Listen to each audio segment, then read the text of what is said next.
ആരാ മത്സരിക്കാൻ തയ്യാറുള്ളത്?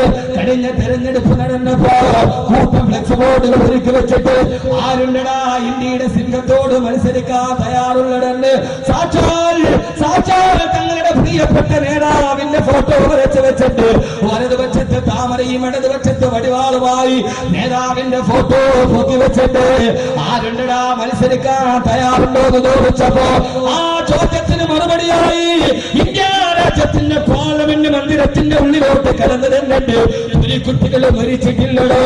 ഇസ്ലാമിന്റെ തലമുറക്ക് ഭംഗം വന്നിട്ടില്ല.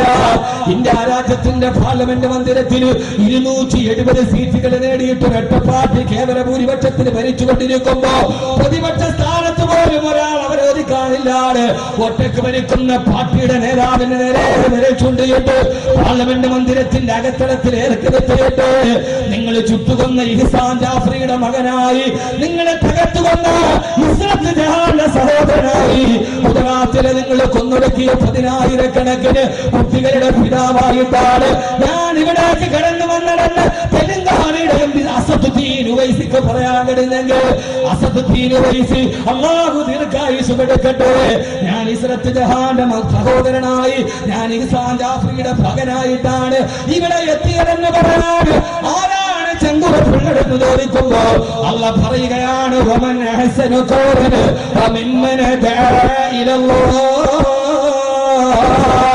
വഅമില സ്വാലിഹാ.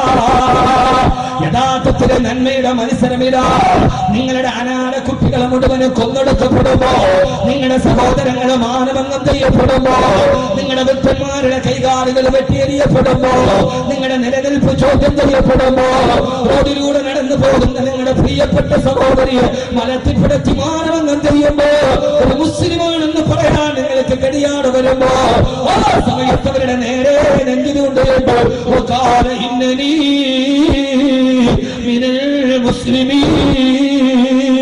ഞാനൊരു മുസ്ലിമാണ് പറയാന്, ഞാൻ എന്റെ റബ്ബിന്റെ അടിമയാണ് പറയാന്.